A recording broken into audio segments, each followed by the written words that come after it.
Let me introduce my friend. We met on LinkedIn, which is like the first time I ever met, because you make professional connections there, but I never actually met someone who became a friend. But you Yeah, came and visited in I Spain, which is did. really cool. Well, you were I on kind of holiday. made It's it. not like you came specifically for me, but so your name is Ceri Lewis, which I found Yes. out later on because I thought it was Ceri, but it's your well It's so pronunciation. fun. Yes.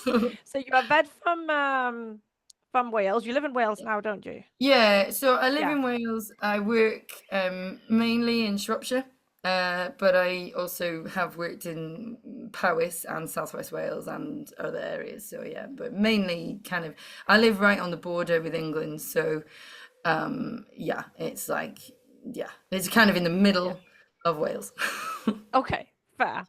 So I know you are a super interesting woman because you do share a lot of your personal like stories and struggles you're having on LinkedIn, which is very I think it's very helpful for people to follow and Yeah, kind of yeah, and find inspiration and see that they're not the only ones. And I know that yeah, you have had a very long and a bit like me, a very long and very colorful life with a lot of yes, experiences. So I'll yeah, kind of summarize what I know from you, which yeah, is yeah, like one of your first struggles was like you didn't achieve the A levels for vet yeah, school, so you kind of got there in a roundabout way, and you yeah, did a lot of other things, and you became a flying officer cadet, learning to yeah, fly a plane, which I think yeah. like everybody listening will really, oh my god, this is so cool. Whereas I'm like, Um, yeah, yeah, it was fine. I just joined the Luas. Like, it was a thing. it's funny when you do it ourselves, we don't realize, and everybody else are like, Yeah. "That's so cool." Yeah.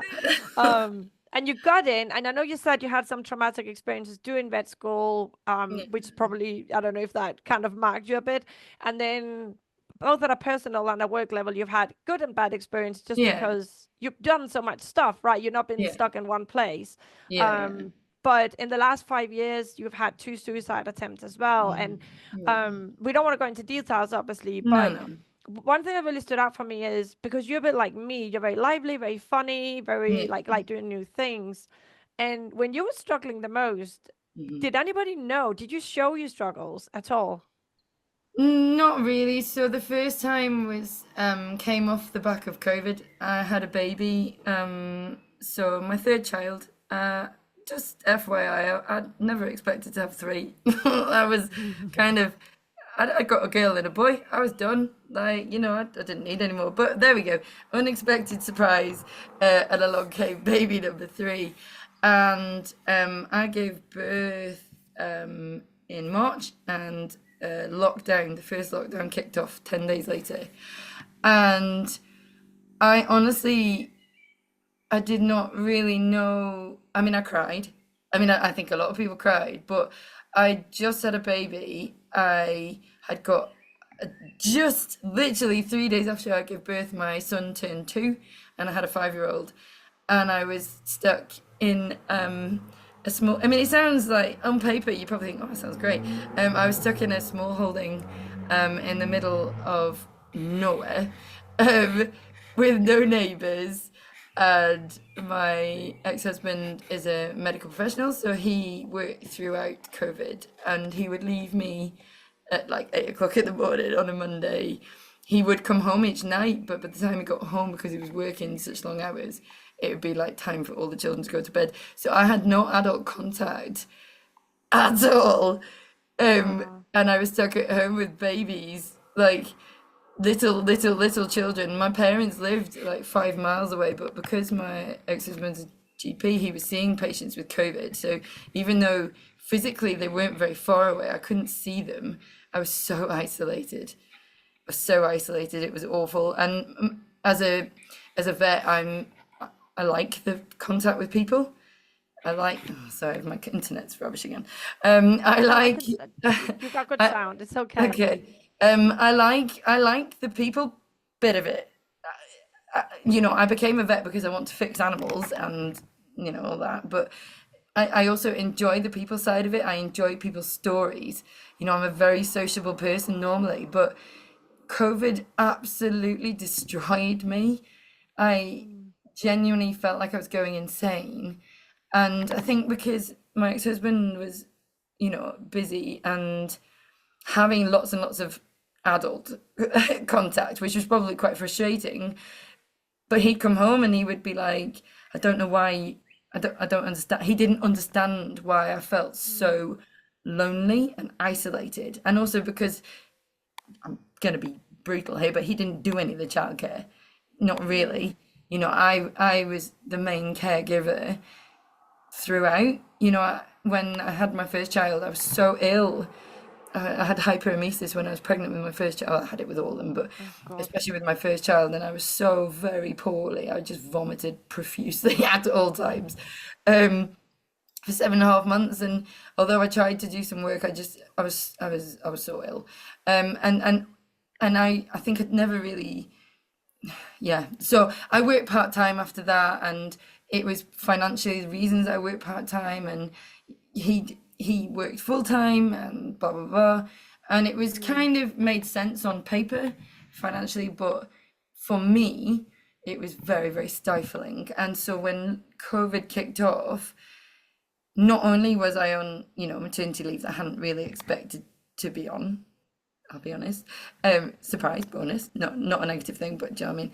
But I was Yeah. isolated. I was very, Yeah. very isolated, and I struggled with that, and I struggled with the apparent lack of support from him and my parents. I mean, thankfully, when they relaxed the rules in Wales, my mum did come, and we spent a lot of time outside, and the weather was kind to us, so I got that then. But it I it really damaged me. So when I then went back to work, or just before, I was in a really bad place mentally. I was frightened about going back to work. I felt like I'd lost my mind a little bit on maternity leave, which I do think is quite normal. You've not Yeah. done a job for a long time, but it also coincided with I don't I don't do well in winter in the UK. It's dark, it's cold. I spend a lot of my time outside, and I can't do that as much in the winter. So that dips my mood. I was also anxious. I was going back to a new job. It was a practice I'd worked for before, but it was a new job for me. I was anxious that I wasn't going to be good enough. The whole classic. I've had time off. Yeah. I've lost my mind. Yeah. My children have eaten my brain, quite literally. Um, Yeah. and I was really, really anxious about it. And I like questioning why you would not Oh. be. It makes you feel even worse. Yeah. So I remember it was my daughter, my youngest child. She'd never really been socialized other than in Tesco's. Okay, right. So we'd not done the baby groups. My children were one was at school at that point, and then the other one had been established at a nursery. So he was going back to people that he kind of knew. My daughter had never been left alone in anybody else's company before, Mm. and the bit that tip topped it really was the nursery were lovely, and they were trying to be really reassuring, but dropped her off for settling in days, and she was really struggling because she'd never been looked after by anybody else before, and her brother was in a different class, and da da da da, so nothing around her was familiar. And they, bless them, they sent me a photo of my child pressed against the glass, Oh like, God. and with a little information going, yeah, so she hasn't eaten or drunk very much today, but she's fine. She's fine. And I'm going, oh my God, I'm like torturing my child. One, I want to go back to work, which I feel guilty about. But two, I'm also anxious about going to work, which I feel guilty about. And three, I'm torturing my children. I must be a terrible person, a terrible mother, a terrible. It just became this like massive spin out of Mm. I'm just an inadequate human being, and the world is going to be better off without me, and this is for the best, and everyone will be better off without me. And I'm not going to go into details of how, but that's where Yeah. and what's worrying is that I did not feel sad about it. I genuinely thought it was for the best, Yeah. and that that people would be better off without me. And that is what I think is so damaging. No, but I didn't tell anybody. Why would I? Because they would stop me, and I knew best. I knew how bad a person I was, and I knew how bad a mother I was. I knew how bad a vet I was, and everybody kept telling me I wasn't, but they didn't know. Mm. And that is why I will tell everybody now, because that's not true. It's not true. It, your brain is so evil to you at times. It can be. And if you let it, it will drive you. I mean, I felt insane, but it will tell you things, and I always have. So I have actually got a new tattoo. Okay, so I have this here. It's a little friend of mine drew it, and then I got it tattooed. It's my semicolon, and it's in my ear because there is that little worm in your ear, and I quieten the worm now. I've learned to after time, but there is a little like, almost like a devil in your ear going, yeah, you are bad. Yeah, all of the things that you're worried about, that's true. And it doesn't matter what everybody else is saying. They're wrong. Yeah. You know, Kerry, you're an awful person. And it's so dangerous. And your brain will then twist things so that if somebody even by accident might say something that, could be taken the wrong way, your brain goes, see, it's true. People do believe that, and it's awful. And it's not true. Your brain can be so mean to you. It's really not true. And I think I didn't tell anybody, like I say, because I knew I knew, and I don't mean I thought, I knew at that time that I was correct and I was doing it for the best. And that's why I don't want people to not talk. Even if they start thinking on those lines, just tell somebody. Because it's not true. It's your brain. It's not Yeah. true. And even if you aren't the best, which I do think that a lot of it is that I do have horrific imposter syndrome, horrific perfectionism. It's just, Yeah. but if you're never going to be the best. Nobody can be. Not really. Nobody's perfect. Doesn't matter how good you are. Nobody's perfect. But you're not, people, you have to talk to people. Yeah. People have to hear that. Because there are some things, there are some days you can have a bad day, you can have a good day, but even on your bad days, you're still not the worst person in the world. It doesn't matter what your brain says. It really doesn't, because you are It your own doesn't, worst and critic. yeah, and I want to speak to that because first of all, I want to say to anybody listening and to you, everybody, like just for being in Mm, the world, you're like yeah, 100% worthy because for sure, even like we know like moms that are like terrible, like drug addicts and hate their yeah, kids and they abuse them and the yeah, kids still love them, right? So yeah, you can literally be the worst mom and you are still lovable and you will still yeah, be the best person for your yeah. children and if you look at your children, they can sometimes be horrid. Like my Horrible, kids, like what? But awful. you still love them and you would not want them to not be in this world. And we have to remember, Yeah, like that yeah, nothing you can do or not do can make you less worthy as a person no. and make you less worthy of being on this planet. Exactly. I mean, And I'm glad, on the yeah. child thing, I regularly say to, especially my 5-year-old. I mean, I'm hoping it's a phase and she will grow out of it. Otherwise, I'm worried. But I regularly say to her, look, I will always love you, always. You're always going to be my child. I will always be your mummy, but I don't always like you. And she just goes, she looks at me and she smiles and she goes, love you, mummy. Little brat.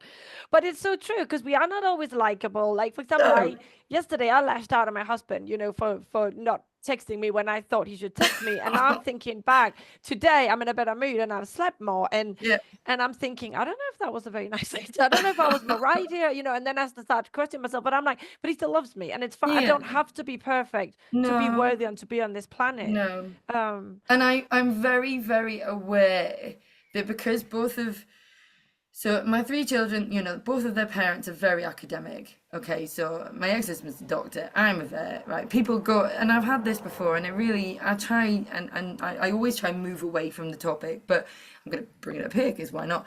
So people say, oh, your kids must be so clever because they've got, one's a vet, one's a doctor, blah, blah, blah, yeah. blah. And I'm like, yeah, but it doesn't matter. Because actually, what I would like is that if my children do want to go to university, that's great if they want to. What I would really like is if they actually got a skill first.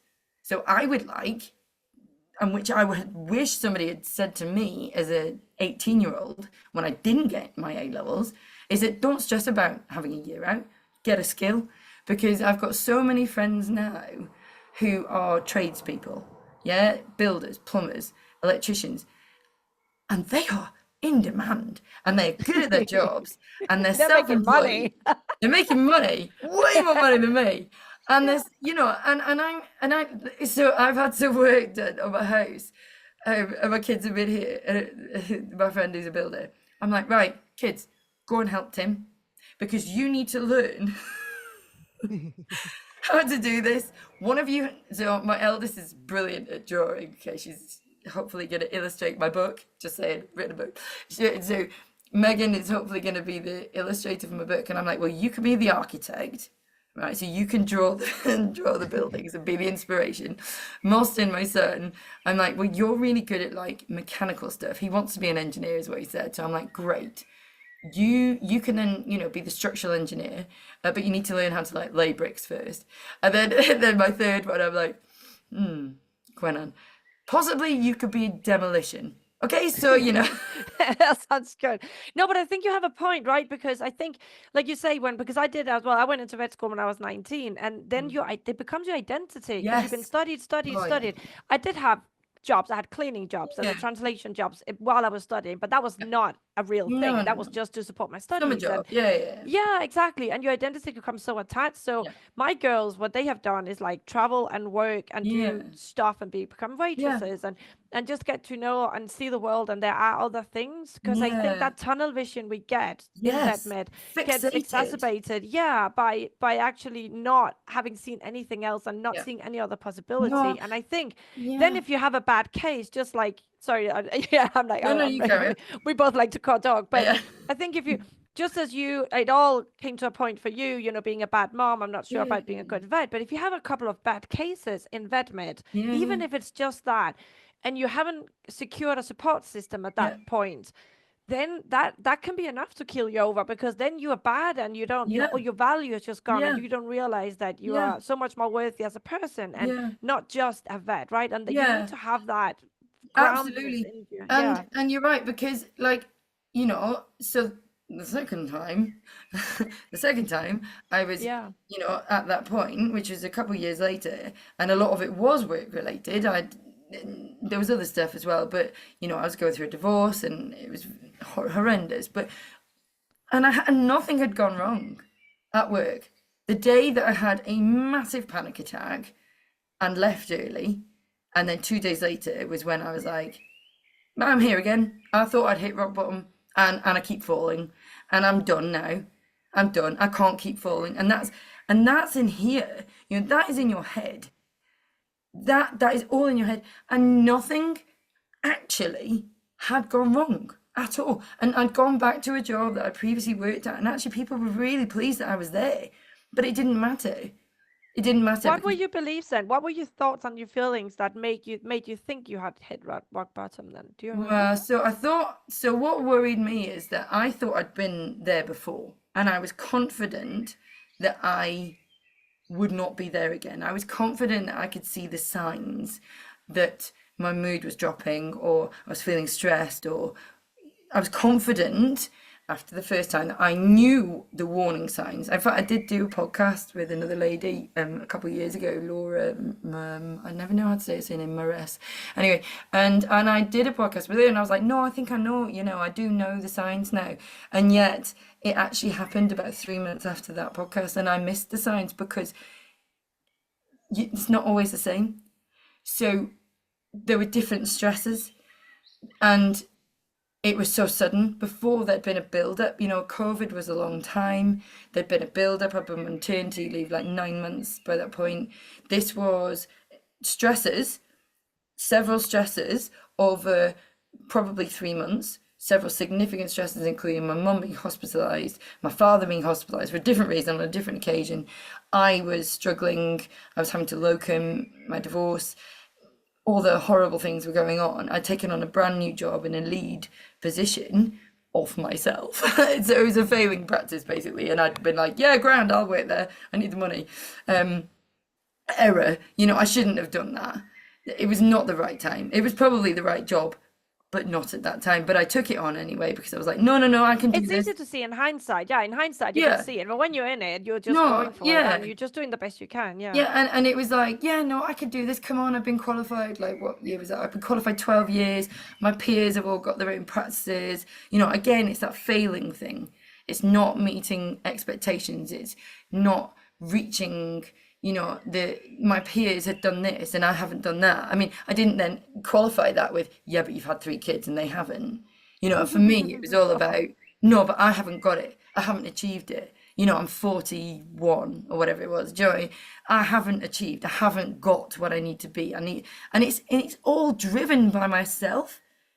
I mean, there were stresses that contributed to it, and I can't, there was stuff that I could have done, but I just wouldn't allow myself the space. So when I got there again, and I thought I could have stopped it, and it almost made it worse. I was like, "You're an idiot. You've been here before, and you still can't make it better." You could be awful to yourself, We do, yeah. awful. Yeah. The fact that I was an idiot because I got there again, and then when I didn't go through with what I was going to do, and my mum essentially had to be babysat by my mum for like a week, and I wasn't allowed my car keys, and it was just, I was under mental health community crisis team. I didn't get sectioned because of my mum's involvement, and she was a mental health professional before she retired. So, there was serious involvement, but even then I punished myself because I couldn't even complete that task. How Oh. awful is that? You haven't done the ultimate deed and then you punish yourself because you're pathetic. That is not okay. And you would That never is, do that to a friend, like even your worst enemy, you no, wouldn't say that to, would you? It's no, really, that's why, it's oh God, that's why I say, awful. that's why like obviously when you're at that point, but Yeah, maybe you can tell a bit like how you got out and what helped you, but yeah, before that, that's why I'm like this self-awareness and the journaling, yeah, so you can see what your brain yeah, is telling you, because it's not true. Like whatever thoughts we're having, yeah, good or bad, we can totally choose them. They are not true. They're yeah, just thoughts. They don't mean yeah. shit about you, don't they? And I think Yeah. that's the thing is that, and that's what some of the therapy that I got, as a result of this, because again, like even that's why when I say I thought I'd hit rock bottom before, but actually the second time, like rock bottom was like, neutral ground for me, and the floor kept falling away. It just kept falling and falling and falling, and it was really panic inducing, and I was just like, I don't know when this is going to end. I Wow. was I've been checked in every day by mental health professionals. I got a second psychiatrist. Oh my God. And I was being given medication to not only sedate me, but just to calm me, because I was in panic mode. I was like, no, no, no, I've been to rock bottom. How am I still dropping? This is not the hole that I'm in keeps getting deeper. It's like I'm mining. When will I hit rock bottom? I thought I'd been there, and the panic then made it worse. So it was a horrible, horrible, horrible time. But sorry, there's a fire brigade.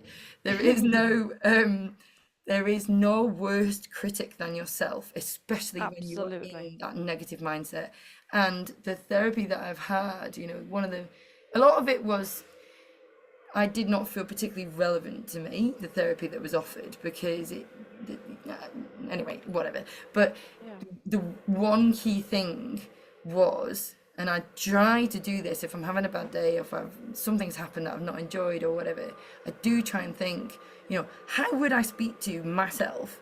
If I took Yeah. myself, it sounds like I'm a crazy person, obviously, No, but it's if I true. took myself out of the situation and I looked at the scenario objectively, not through my head, as an outsider, and I looked at what I had done and the circumstances and the outcomes and all the rest of it, how would I actually speak to myself in that? Would I say those things to myself if I was talking to somebody? No. Mm. I mean, like, no. Like, that is the stuff, I am so brutal. Yeah. And it's not okay. It's not okay, because it is so detrimental, because you cannot escape yourself. Exactly. You're there at all times, and that is That's why I have that's my little why devil.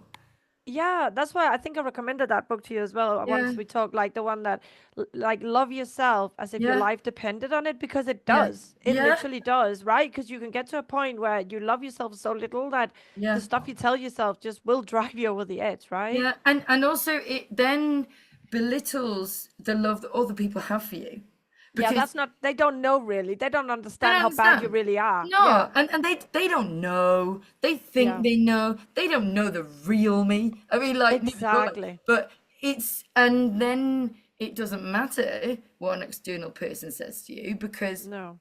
they don't know what they're talking about. And it's just, it's, you know, now I say, I try not to say now I am well because, I thought I was fine before. I think I am okay now. Like, I think I have a better coping mechanism for stuff.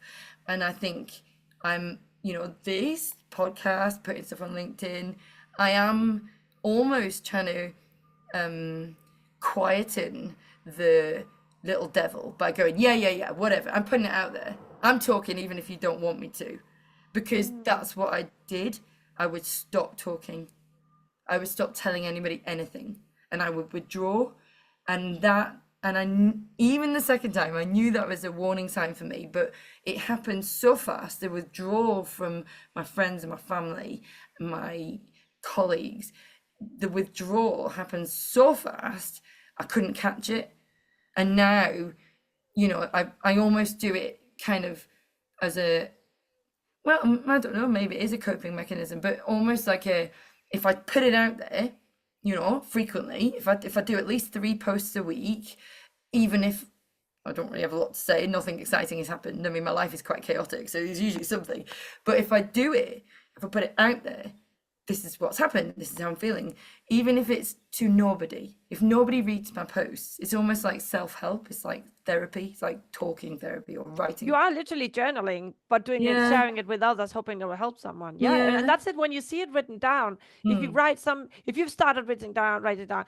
God, I've just made so many mistakes. I'm such a failure because my yeah, colleagues have done this and I haven't, and yeah, I'm not really a good person. If you wrote that down and you yeah, read it, you'll be like, what the yeah, fuck? yeah. It's true. And I do, and I write it in the notes section on my phone. So sometimes, well, no, that's not true. Sometimes I'm like, blah, blah, blah, blah, like freehand on LinkedIn. Yeah, I'm just gonna stick it on there, like, let's go for it. And then I'll read through it, and I'm like, oh, I need to edit all the grammar. That's not good. Oh, I'll just edit that. Perfectionism kicking in Yeah, after all.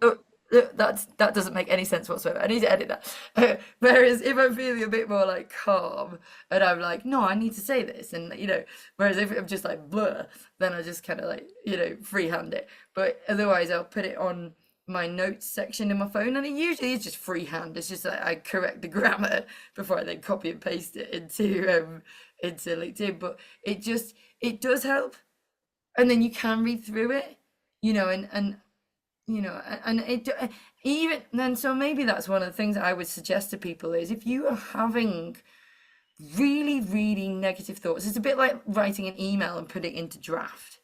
Yeah, so write it down. Even if, I mean, I would rather that people spoke to people, but sometimes it's not Yeah. possible because it's 3 o'clock in the morning, or they don't feel comfortable that they've got anybody safe to talk to that is going to be a non-judgmental audience, or even is not going to over worry. Yeah, like you were saying about your mum, I didn't tell my mum any of this because I didn't want her to worry. I didn't tell her about my thoughts. I told some friends bits of it, but again, I didn't want them to worry. So I just internalized it. And that's bad when you don't treat yourself nicely. You know, That's it. You don't want to be a bother to anybody, isn't it? You yeah, don't want to, but yeah, on top of being slightly useless and inadequate yeah, and not yeah. really, Now you're then a burden. you don't want to drag other people down with Yeah. you. No, And I'm you're, saying, so yeah, yeah, the post I wrote about my mom, that was when I told her, no, I'm leaving yeah, now. That was when I yeah, was a yeah, place, I was past all that. I never yeah. told her, I No, went no, to no. the ER a couple of times with Yeah, anxiety attacks, thinking they were yeah, heart attacks. And I yeah, never yeah. told her any of that because why would I No, no, worry no. her, right? Yeah. Yeah, and Yeah. and that's the thing, isn't it? Because even though there probably are the people that you should talk to because they're your mum or whatever, you also are aware when you're an adult that it's about being empathetic, isn't it? That you are going to cause her anxiety herself, even though you're like, yeah, I'm struggling. Because I get it from my kids. I get my son's being bullied currently, and I'm like crazy angry. Of course. Yeah. Of course. Yeah. And then I catch myself being furious on his behalf, and I see his little face. I'm like, oh no, he's not going to tell me now because he realizes that I'm really like not angry at him, but I'm really cross. You're And then I reactive. think, Yeah. yeah, and then I'm like, oh no, I've made a mess again. And then that's the thing, isn't it? Like, you, it's being your own worst critic. You're wrong. You're doing Yeah, wrong. You are wrong. Yeah. and and that's my internal fight constantly, is that stop, stop Yeah. being so harsh on yourself. I don't know if it's a personality trait or if it's because I'm 42, nearly 43, and I grew up in the 80s. And if you're over cocky or confident, you're classed as arrogant. I don't know where it comes from, or if it's just who I am, and it's just that maybe, I don't know, veterinary medicine attracts people who are, very empathetic, caring, fixers, and they don't want to be a burden, and they want to see themselves as confident and compelling and sorted. But actually, in order to be empathetic and caring and really want to help people, you have to take some of that on board. And in order to do that, I personally feel that you need qualities that mean you are available to that, and you're Yeah. available to, you know accepting some of other people's burdens, but then you don't want to be a burden to other people. It's bizarre, isn't it? It's just, I don't know. It's I think you're right, and I think women as in general are incredibly bad at asking for help. Like we are mm, very, I could do it by myself because we have something to prove, don't we, as yeah, well? So there's all yeah, that. And then I think then our upbringing as well, kind of like the way yeah, we get brought up a bit, comes a bit like I yeah, don't want to be a bother.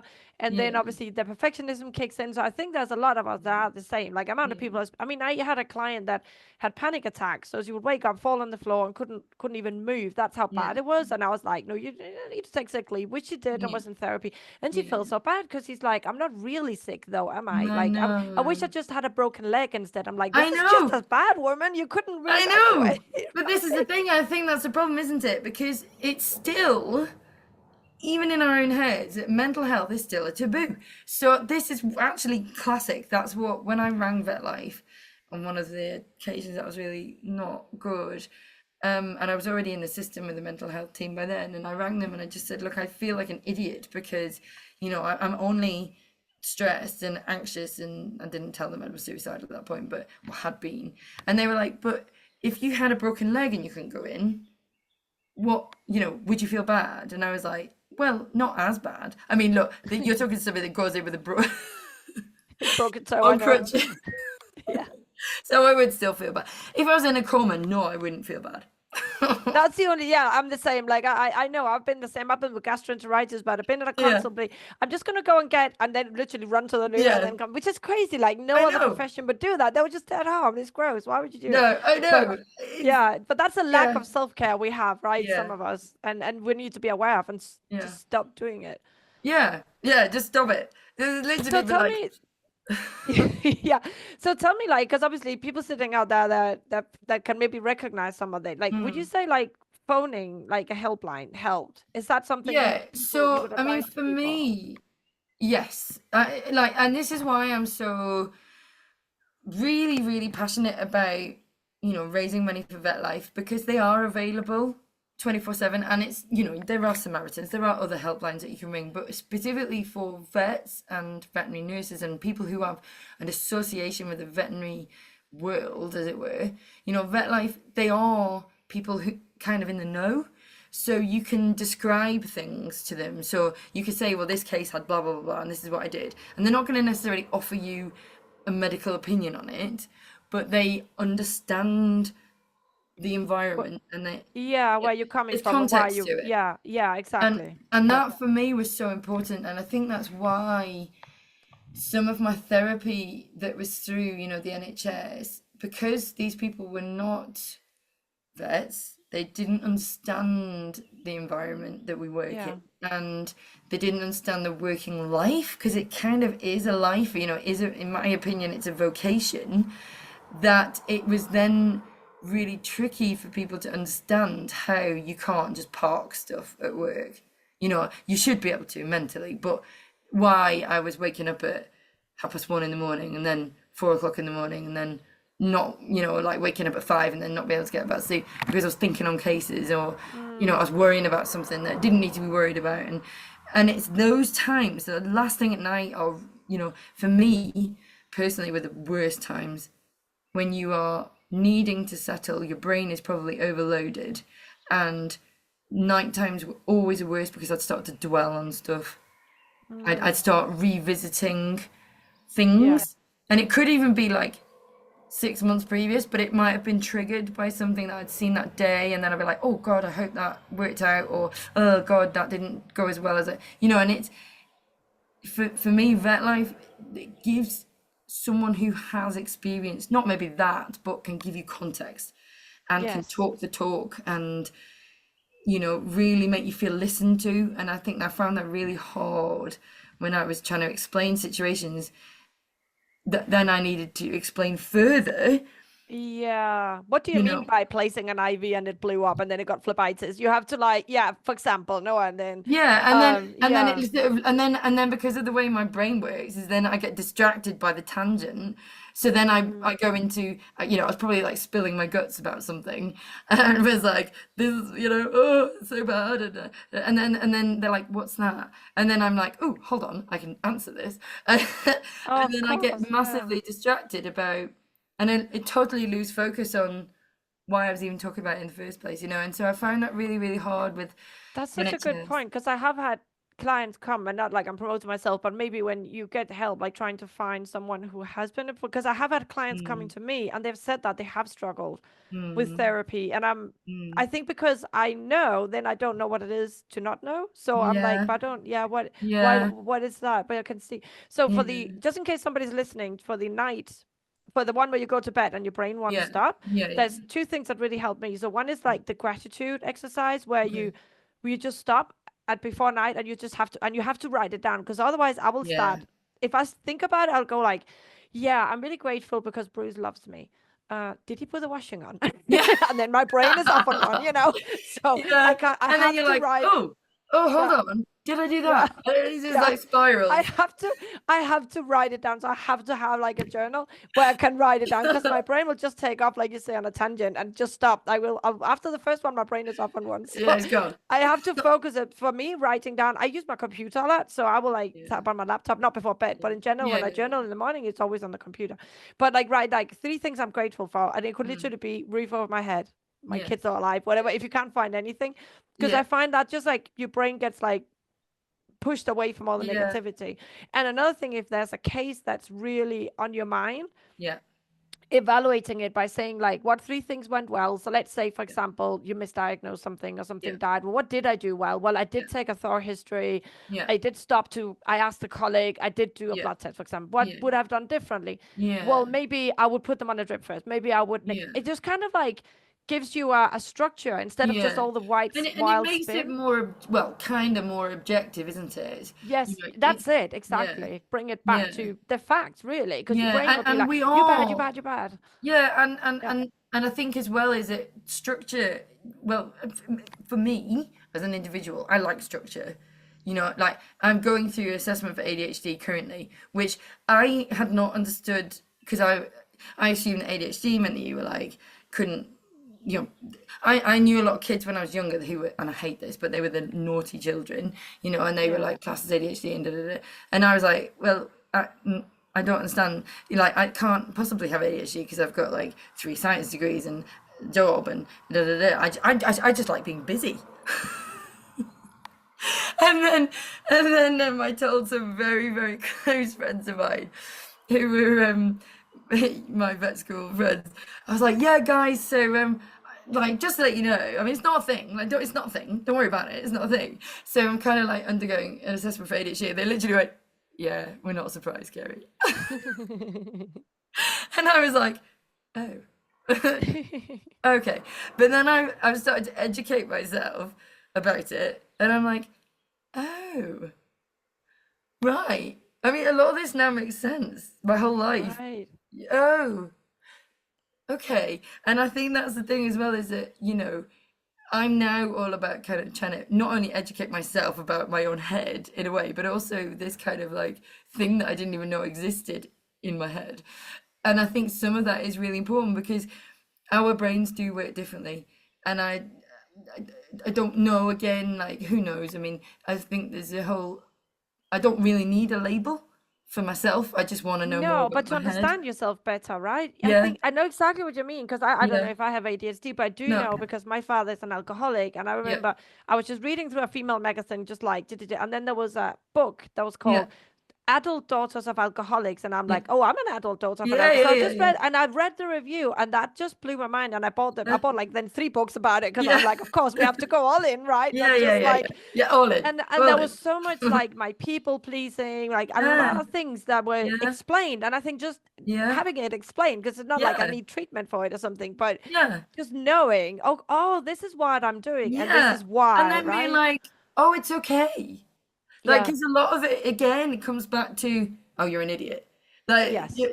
but actually, when you go, oh, so I'm not the only one for a start, because Yes. that's, again, why the whole, the podcast and the LinkedIn thing, it's important as a tribe, we are tribal, like in our brain, Yes. we like to be part of a tribe, and, it makes us feel safe because when we lived in caves, it was safer if you were with at least one other person that could get eaten before you. Yeah, absolutely. And so so I think that's the thing, is that isolation, COVID, sorry, I'm going off a tangent now, but COVID, isolated people. And I don't think as a race, the human race is not really meant to be an island, not really. It doesn't make biological sense to be an island because you're No. not going to procreate. And biologically, that we live in groups. So actually, when you can find your tribe, whether that be online or in a book or whatever, if you feel less isolated, you're going to be less lonely, and then you can fight off any demons that are actually just inside. Because Yeah. that's that for me. Okay, it might be different for other people, but for me, the demons inside my brain are the ones who are the most dangerous. And actually, if you can be part of a tribe, then you can talk it out, you can share it, and people can go, yeah, no, I Yeah. feel like that too, or they can go, yeah, that's worrying. We need let's do something about this. But you can do Yeah. it.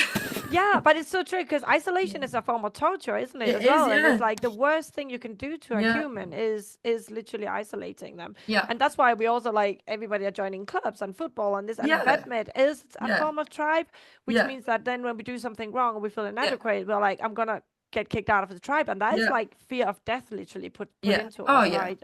And Yeah. and like you say, when it is, because since I was like tiny child, I wanted to be a vet. And so Mm, you then, it's all consuming. So then if you're kicked out, or if you don't feel part of something that you've craved majority of your life, then it yeah. becomes even worse, and then you become worthless. And Exactly. it's not true. It's just not It's not true. true at all because we could literally, you and I could go and work in Starbucks tomorrow and make a Yeah. lot of people really happy Yeah. and earning good money. So it's not true, right? It's just It's like not true. it's just a Not mental true. construct, and I Yeah. think that's why all this like the podcast, like that's not just me, but other coaches are doing podcasts. There's more books out there. There's more people talking about it. Yeah. That it's just a mental construct. Like all the Yeah. suffering we're having inside our heads, Yeah. it's just a mental construct, and it's true as well. Like you say, like we are our own, like what did you say, like the demons that in your head, Yeah. those are the worst, Yeah. because Yeah. even if you have a bully, but if you Yeah. believe in yourself and your worth, even if Yeah. Yeah. somebody's telling you to you're an idiot, you're like, yeah, you're the idiot, shut Yeah. up, Yeah. Yeah. but You're like, nobody can be as, yeah, no. And yeah, that's it. If you feel, and it doesn't even have to be overconfident, right? no, Like, because of the way I am, and now I understand because I've probably definitely got ADHD, is that I overshare. I have verbal diarrhea. I have, my upbringing meant that I moved schools 6 times. So my coping mechanism in order to fit in the new schools was to be too much. I mean, I've been told that so many times in my life, and it mm, probably is the ADHD. When I was a kid, oh, you're too much. When I'm an adult, oh God, she's a bit full on. And again, that's probably just the way my brain is wired, but that's how I fitted in. And it hasn't always done me in a good stead. I always say to people, look, I'm memorable, but it doesn't always mean I'm liked. And that's true. Both you and I are very tall for women, like we're both like what, 5'11", we've got big curly hair, and yeah, we are happy to talk to people, and I am, I am a people person. I like to hear people's stories. I'm interested in what they've got to say, and it's, that's done me in good stead in the fact that I've done stuff because I've met people and I've been like, yeah, great, that sounds like a brilliant idea. Let's do Let's it. do it. Let's do it now. And again, seems like the diagnosis is fitting more and more, but it has meant that, that's my adaptive style, which then means that when the demon starts to, when the burnout starts because I've done too much, or there have been certain factors that have stressed my brain and I'm like trying to cope with it, and then the demon starts to get louder and louder and louder and louder, then I do withdraw. And it's not good for me, and it's not how my brain likes to be. It doesn't like to be isolated, but it's almost like the demon goes, no, they don't want to talk to you anymore. You're an idiot, and it's so dangerous because you stop talking to people and the demon gets louder, and then you stop talking to more people and you withdraw more and you withdraw more, and the demon's like, yeah, this is what you need to do because everyone hates you. And there's nobody else to back you up. It's like the little voice in your head's going, yeah, look, you've got no friends, even though you've done it to yourself. Yeah, You've got exactly. no Yeah, and it's a friends. confirmation bias as well. It's just like, for example, Yeah, if I went to buy a Tesla, I see Teslas everywhere. But if you were thinking about something, I'm a yeah, bad person, you just find evidence of that, yeah, and all the evidence people can throw at you with roses yeah, and flowers and love. yeah, You're yeah. like, no, I'm not seeing that. I'm only seeing that bully Yes, over there that tells me yes. I'm an And the idiot. reason that Yeah, you're doing that is because you think I'm an idiot and that you're trying to make me feel better. I mean, I yeah, know this. And it yeah, becomes, you become so sure as well. yeah, Like, yeah, even though it's like you can't, and when I'm well, I know I can't read other people's brains. I can't read other people's brains. But when I'm not well, I definitely can. And I'm like, no, they definitely think I'm an idiot. They yeah, hate me. The reason that they're being nice to me is because they feel sorry for me. They think yeah, I'm rubbish, and that's why they're checking in on me. just, it's just yeah. not true. It's not No. true. It's No, absolutely it's not just a true. mental construct. And I love that you said you're describing it so thoroughly as well, like exactly the thoughts that were coming into your head, because Mm, so if people can recognize, know that it's mm. not true. And No, it's not how true. how can you, so probably we talked about journaling, you talk about like how you're Mm, sharing now on LinkedIn and yeah. stuff, like what would be other things like a go-to if you started feeling bad again in a way that you feel you start to withdraw? What would you phone the helpline? Yeah, I What are think, tools? What are things that people can well, do, do you think? thankfully, so I think because I've been more open publicly about it, I know this sounds really weird, but because I've been very open publicly about it, kind of by accident, my friends my very, very close friends, who I should be able to go to anyway, have seen it. And so now if I feel a little bit more able. It sounds really weird and it sounds very backward to front, but because I've been open about it, because I've been public, and then by accident people have maybe gone, Jesus, Ceri, I didn't know that had happened, because I would never have gone to them personally and said it to them. Where I've kind of, and it's almost like it's easier to be, for me anyway, and it might not be for other people, but it's easier for me to be like, yeah, guys, look at me, I'm a total like mess. and then actually then if you do go to, like one of my best mates, she was absolutely mortified that I didn't speak to her, and I'm an idiot, but mortified, and that's because I was at that. But again, hear what I'm saying, because I'm an idiot, it's always Yeah, there. I caught that. It's Yeah, always yeah, there. It's yeah, always there. And that is what I do need to catch. And I yeah, and I think probably because some of my posts, and they're not meaning, like, I know sometimes, I don't know, a self-deprecating post might be like, oh, poor me, blah blah blah. Actually, I don't do it like that. I'm like, yeah, I'm an idiot, because I yeah, genuinely think it, and then it takes other people to go, and I'm not necessarily doing it for that reason. That's just because I'm like, yeah, I'm an idiot. I'm owning yeah, my idiocy, but yeah. it's always there. That But it's little just demon's humanness at the always end of there. the day. Like we do Yeah. like 50% of the stuff we do is probably Yeah. idiotic because we're just humans. Like Yeah. we're not made up with AI, and thank God, or I No. would have like 7 fingers. So Yeah, yeah, yeah, yeah. sending Yeah, pictures and yeah. proof. Three hands. Yeah, yeah. Be more So efficient. yeah, it's catching that, and I think like with what you're doing, journaling, in the way you're doing it, you can actually catch that self kind of like Yeah. loathe them and And again, you can read back through it, yeah. like, and tell you what I do now, which I mean, you have been exposed to them, but is I do voice notes to Yes. people because one, I'm usually driving or doing, multitasking. That's what I do. Or in the middle of something else, so I need to do four things at once. Hello, again. So Yeah. I've got to do lots and lots of things. Otherwise, I'm not like my brain is not satisfied unless I'm doing a million things. Yeah. So I do lots of things at once, but also you can then, what I find is quite good is because I then do voice notes, because I can't see it written down, I then will listen to it back to see, have I said this already? And actually, it sounds really, I don't know if it sounds arrogant or not, but when you hear yourself talk back to you and you kind of think, it's almost, because you never, the voice that comes out of your mouth, I don't think ever sounds like, so when you hear I don't know, when you hear your own voice, you're like, is that me? Oh, I think that. Yeah. So when you hear yourself on a voice note, sometimes you're like, why did I think that? It's almost it's kind of like journaling, but almost with your own voice, and that's quite. Yeah. I think it's almost therapeutic sometimes. I sent a really angry voice note to my brother. It wasn't aimed at him. It was just family politics. Let's just say that. Let's leave it there. But it was family politics. And I was so angry when I sent it. And my brother doesn't really do angry stuff. He doesn't like it. So I just sent a little text underneath going, I'm really sorry, that was a really angry voice note. Right. But at the time I was like, I really mean this. I'm so angry and I'm so frustrated and I sorted this out and da-da-da. And again, it wasn't about him. I was just letting it off to him. Yeah. Anyway, and then I listened back to it like 2 days later. I was like, God, like, I don't feel like that now. Why was I so cross about it? See, when you then reconsider the actual event, you think, oh, it really isn't that big a deal. Like, why did I make such a big a deal? But Yeah. it's chimp brain, isn't it? It is It's chimp absolutely. brain. And I'm still working on that, Yeah. controlling my initial reactions, and that's to myself as well. Yeah. So if I do something that I think, oh, I'm an idiot, it's then actually going, hold on a minute.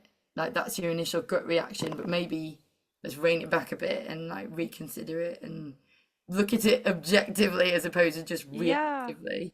And What also do you call it? in hindsight, sometimes as well, Yeah, we it's so easy to go like, when you look back, you were an idiot because like yeah, what you with the information, if you had done it with information you know now, then you would have been an idiot. But you didn't yeah, have that information, yeah, so yeah. yeah, And maybe I it's don't like like, yeah, don't get me wrong. I've definitely been an idiot we more than all once in have, my and it life. means nothing, doesn't it? It doesn't mean anything being an idiot. It's just being human, isn't it? And Yeah. what's quite nice here, like just for the future generations, my children's school, I can't remember when I heard this, but anyway, they very much, and this was not how I grew up in the 80s and 90s, right?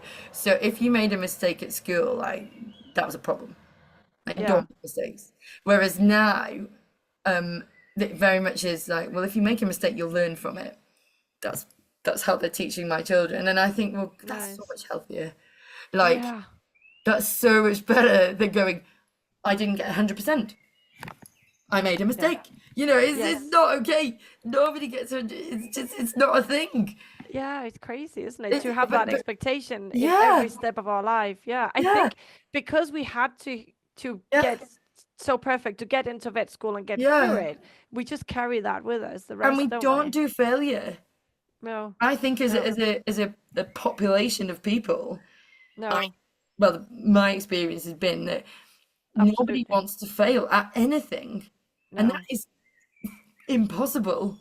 It is Yeah. actually impossible. Everybody has to fail at something at some point. It's not human. We are human. We're not Yeah. robots. Like you say, Yeah. we're not robots. We're not AI. Even then, machines are not perfect. They're really not because they're No. made by people. Yeah, no, exactly. Well, they And are at the minute. but I think you're right. We are a population that, and I used to make failure mean so much about me. I could like, Mhm. even if it was something I'm not even supposed to be good at, Yeah, yeah, then I would still, if I didn't get it right really quickly or whatever, yeah, then I just yeah, meant it mean I had like failed, but like, not yeah, like you failed at riding a unicycle, like you failed in life, like you yeah. just like, you Everything. failed. And Yeah, it's the yeah, speed thing as well that you say. It's the speed. So yeah, I am such a hypocrite with my kids because I'm like, you just need to practice. You can't be good at something straight away. And yet that is who I am. Like, yes, I'm that person. I'm like, right, this is a brand new thing to me. I must be good at this immediately. Exactly. Yeah. Because And then otherwise it means X, Y, and Z. And it's not a conscious, not like we think, oh, it's gonna mean this about me. But yeah, our brain goes through that whole yeah, construct and then comes yeah, back to us, oh, you're an idiot if you can't do it. You're yeah, just average, and then below feel average. like a massive failure. And it can Yeah. be like something massively insignificant as well, like literally something that does not matter No. at all, generally in life. It, and I think sometimes it gets confused with competitiveness, but it's not, because I'm not like, if somebody else fails, I don't. That's fine. I don't care. Like, that, good for you. Yeah. Well done. I don't. It doesn't matter, does it? And I hate myself. I'm a massive hypocrite. I'm like, but it doesn't matter if you failed at it. You've never done it before. But in my own head, I'm like, you're an idiot. Why have you not got Yeah. that perfect straight away? Yeah. Yeah. It's so stupid.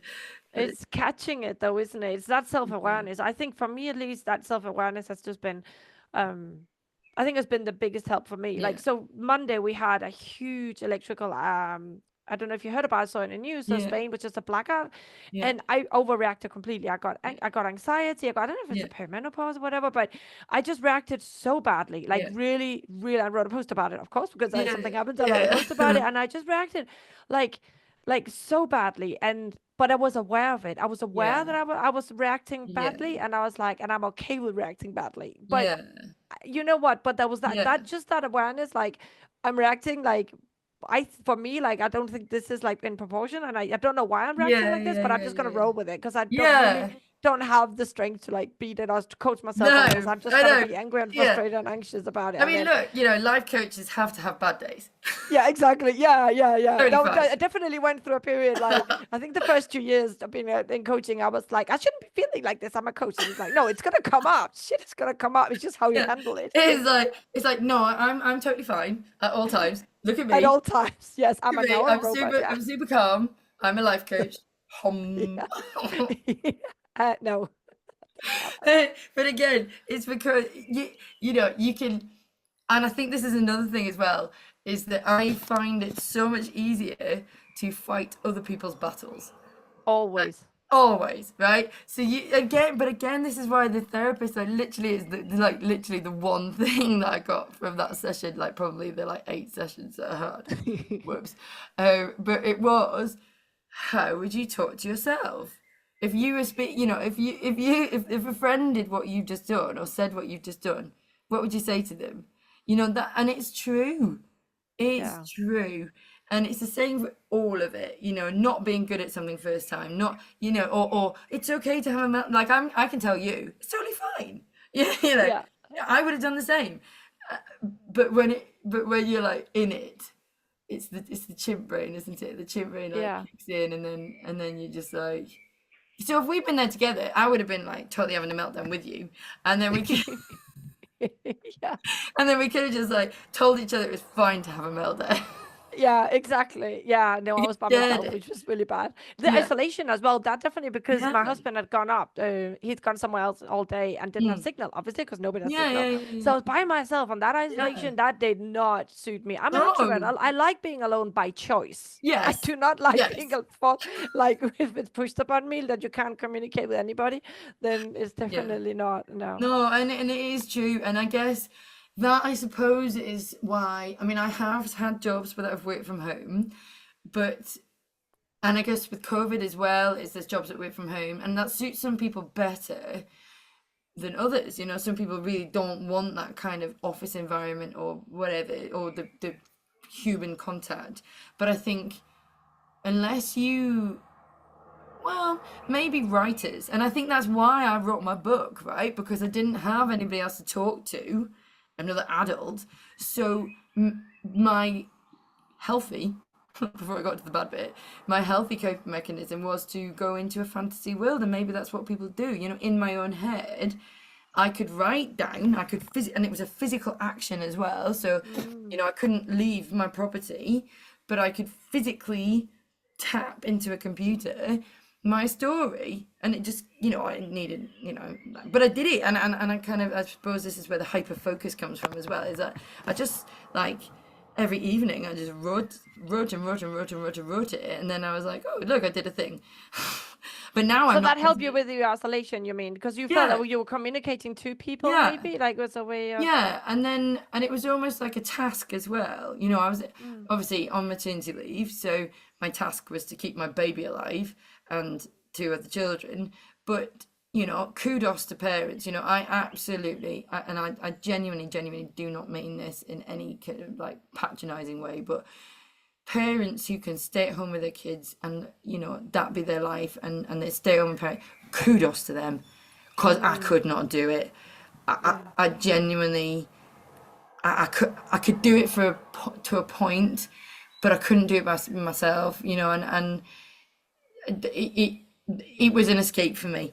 The writing the Yeah. book was an escape for me from COVID. It was an escape because I needed something else to focus on that felt slightly academic, you know, Mm, and using a different part of my brain that I wasn't getting in my day-to-day life at that point. You know, I wanted to go back to work because it would use a different part of my brain that I trained for years and years and years.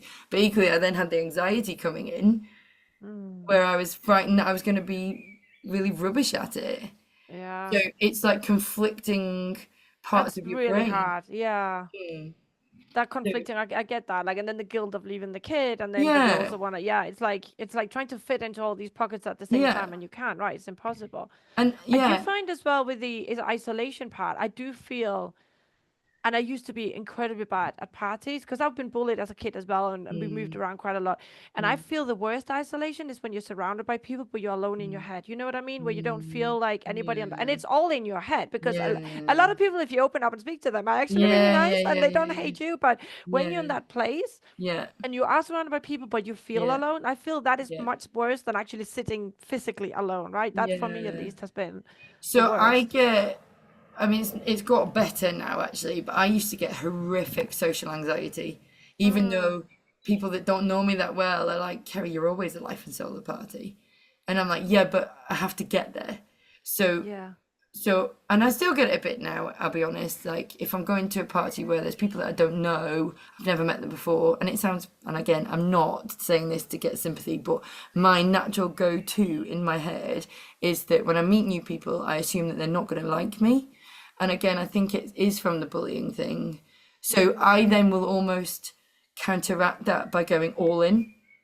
So either then, so I go in and I'm like, "Hi, I'm Kerry," da, da, da, da," and it will almost be a self-fulfilling prophecy because they're not going to like me, and therefore that's okay because I've ticked that box that they didn't like me anyway, so it's totally fine. mm. Or they do like me, and then I'm like, "Oh, maybe I could have a new friend." So so yeah.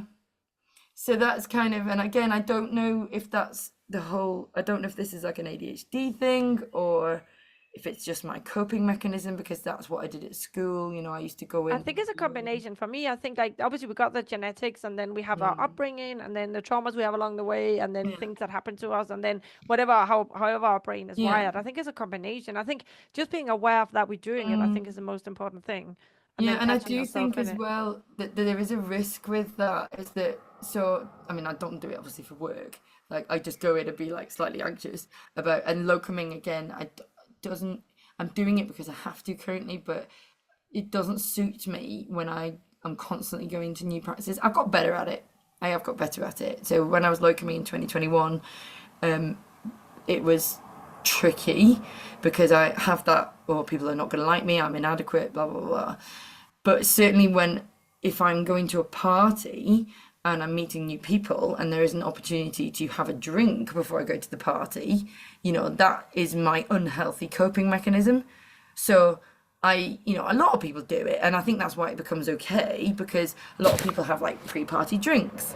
Well, for Mm, me, it became like compulsory. You know, I wouldn't want to go to a party at all unless I'd had a drink. And I see, you know, my dad is similar. He comes like once he's at a party and once he's had a drink and he's like the life and soul, but he's very socially anxious beforehand. And mm. whether that's a learned behavior that I've seen from him or whether it's genetic, I don't know. It's got better as I've got older because I have children and I can't always drink at parties. It'll be a bit awkward at a Barbie party there. Everybody And drinking I mean, it's juice out of the tempting at a bottom of. five-year-old's, you know, a 5-year-old's birthday party. You're thinking, oh my God, I need a drink by the end of this. But you can't. Yeah. And Yeah. actually, other parents can be really judgmental.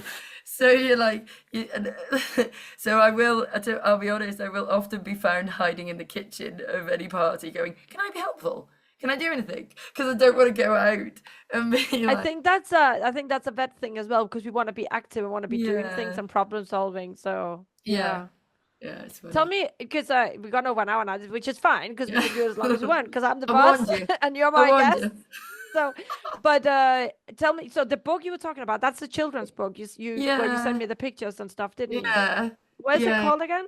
It's cool. So it's gonna. Well, I'm hoping to do like. I'm getting a bit embarrassed now. I'm No, don't, hoping. no. See, there you are. Now you have to like I have to say. embody everything you Okay. just said about being nice to yourself. So so yeah. So basically, it's a book that I'm hoping to turn into like a series because it's called The Furry Tales from Orchard View, right? And it's based on this kind of like well, kind of like a fictitious small holding, but basically kind of where I lived before. But Yeah. you know, kind of like there's what they call it, writers. What is it called? Like where you make it up. It's based roughly on reality. So it's based at this small holding that is kind of like where I used to live. There's three characters in it. So each of there's a whole family, but the three main characters are based on each one of my children. So Oh, it's split into three parts because each child clearly wants their own story. They're my three children. So clearly.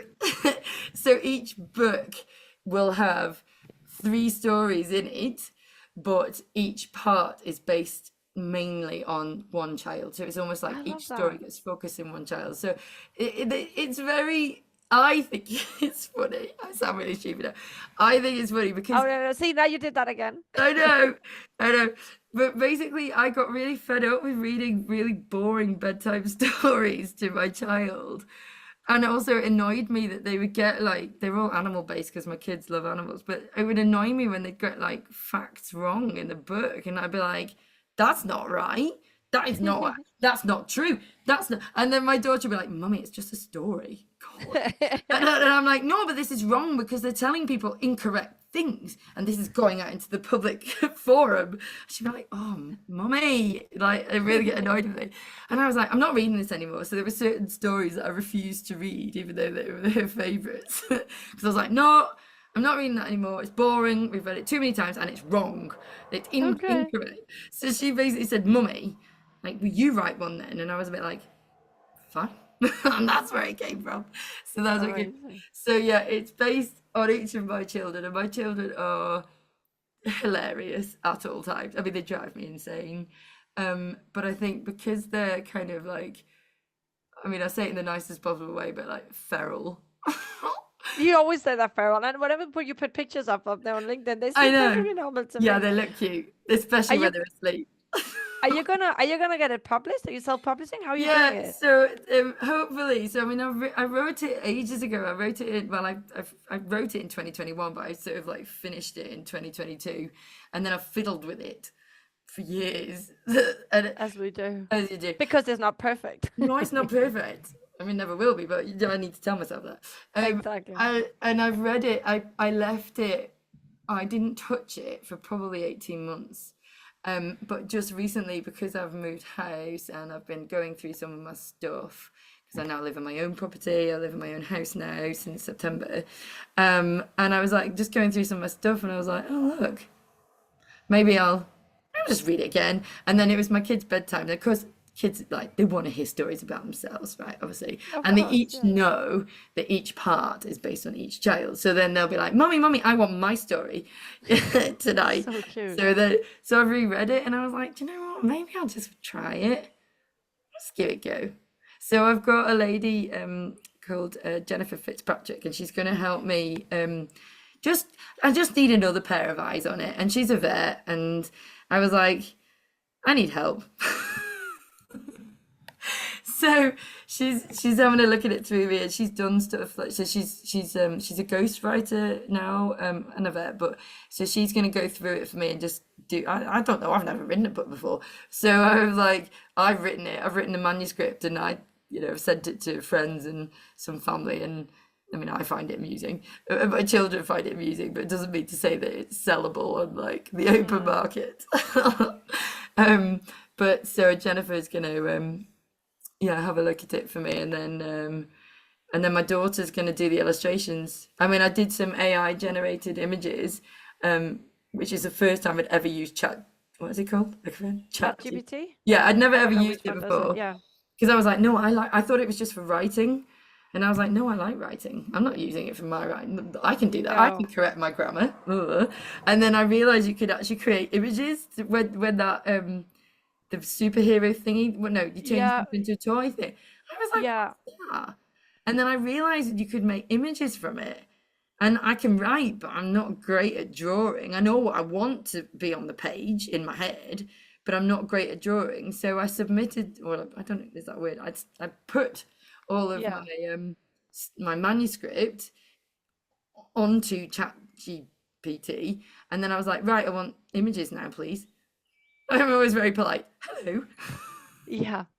please, can you make this for me? Thank you very much. And then it just basically, it's incredible. I'd never ever used it before. It's kind of creepy as well, but I just sort of said that this is what I want on it, and it clearly did whatever it did and created images. And I mean, they weren't perfect. They're not perfect because you can only, like I would say, no, it's fine. Anyway, so long and short of it is that it's created some images, and I've got images for so each part, based on one child, is split into 3 chapters because nobody wants to read a massive long story at bedtime because everybody's tired. So each chapter is like a chunk that you can read at bedtime. So essentially, it's like 9 parts, nine bedtime stories in a book, Okay. kind Yeah. of thing, right? So each chapter has got an image that summarizes essentially what happens in that chapter. So that'll be like the start of each book. But the problem is the chat GPT, and because it's animals and because it's not set format, it kept changing the color of the ponies, Oh. and I was really annoyed. It's not. And then it kept It's not changing, like a not a and I was structure like, to it. Yeah. no, this is wrong. Why can't you get it right? And then it changed the color of the cat, and I'd be like, no, it's black and white. Why have you changed it? And it because I'd submitted, because I've got loads and loads. I've got like 400 photos from my actual life that it is Right. based. So I'd submit the photos, and because my animals were different color from the story, it would obviously use the ginger cat, because I had a ginger cat that is similar to Crackers in the story, right?